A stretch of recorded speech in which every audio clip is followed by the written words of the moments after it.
What's up, you guys? It's day 3 of the Found My Flexibility Challenge. I'm Jonathan Mead, your excited host, trying to get you having fun and more engaged with your flexibility work. I hope you've enjoyed the previous 2 days. If you haven't yet, definitely check those out.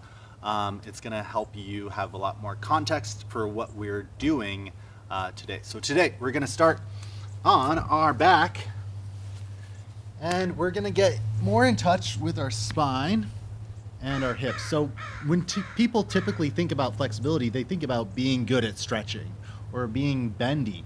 But part of flexibility is actually knowing how to control our body and having good motor maps, or essentially body awareness of the different areas of our bodies and how they move. So what we're going to do is we're going to connect in with our hips by tilting our pelvis up. So think about 12 o'clock. I tilt my pelvis up to 12 o'clock. Then I tilt my pelvis down to 6 o'clock. So tilting up, tilting down, tilting up, tilting down. And then I want to think about tilting to 3 o'clock and then 9 o'clock. So I tilt this way and I tilt this way.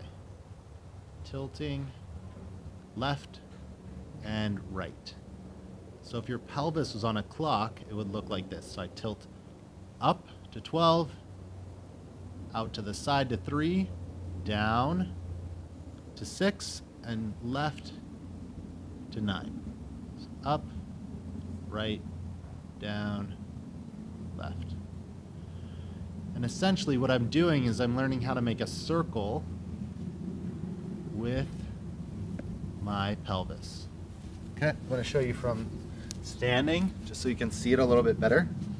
So I come up, out, back, left, up, out, back.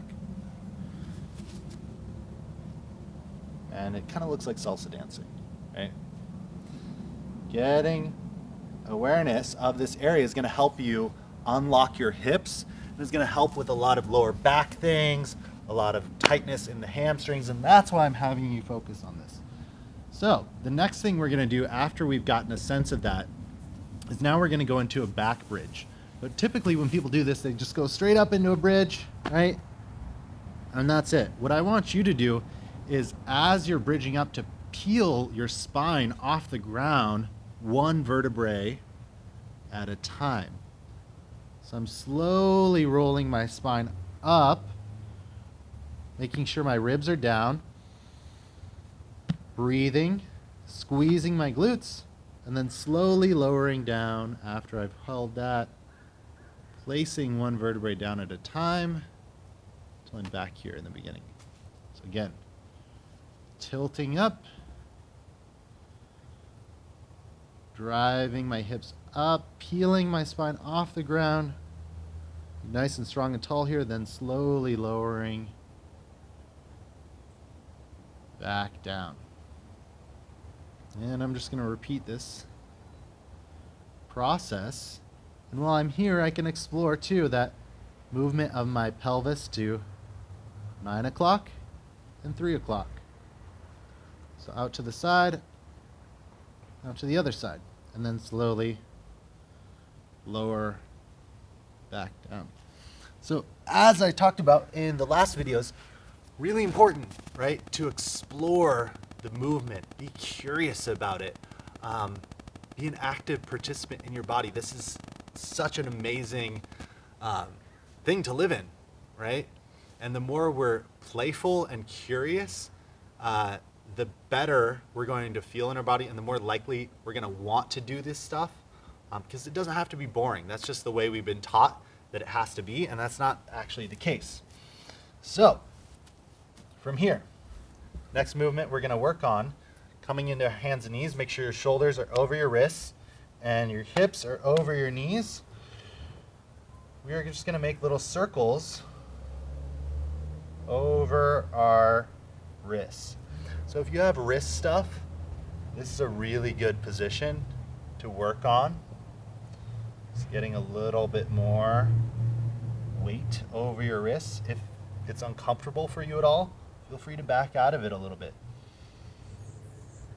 What I suggest is always, if you have aches and pains, always go within a comfortable range of motion first, pain-free range of motion, and then slowly, over time, work on expanding that. Make sure you spread your fingers nice and wide, increase your base of support. Good. All right, from here, I'm gonna make some circles with my shoulder blades. So what it's gonna look like is I let my chest fall to the ground. I make sure my ribs aren't flaring out. So I don't want this. I want my ribs locked down. Let my chest drop, shoulder blades squeeze together, come up to the ears, press into the ground. So I press my shoulders away, then I bring them back, trying to put my shoulder blades in my back pocket, and then I let my chest drop again. And I'm just going to continue these circles just like this. So like I said, part of flexibility is actually motor control. And what that means is just having good body awareness of what's going on and learning how to control that. Because what your body does when it doesn't feel like you can have, or that you have good control, it guards that area with tension. Tension is a form of protection that your body uses when it doesn't feel safe, okay? So, the more body awareness we have, the better we can move. And then the last movement that we're going to do here is just working with the neck, okay? So I want your shoulders to be dropped down, and we're just gonna make circles with the neck, trying to bring my ear to my shoulder, looking up, ear to the other shoulder, chin to my chest.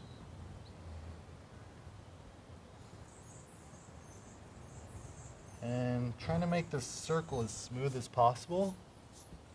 When I'm doing this, the movement is guided by my vision. So I'm actually actively looking where my neck is going, okay? I'm not just making an arbitrary circle. I'm letting my head be guided by my vision. So if you think about it, if you were just moving your neck the way it evolved to move, your neck would move when you wanted to look in a particular direction. It wouldn't be moving just because you're like, I need to do some neck circles today because I've sat at the computer too much, right? So having a visual cue of moving your neck, your body actually really likes that because that's what it evolved to do. So when you're looking towards something, you can actually get a little more range of motion in your neck.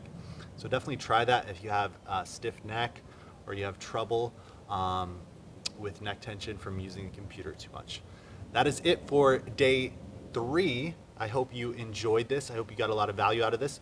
Definitely post with the Found My Flexibility hashtag. Let us know so we can, celebrate with you, so we can cheer you on. And as always, leave a comment if you have any questions, and I will see you in day 4.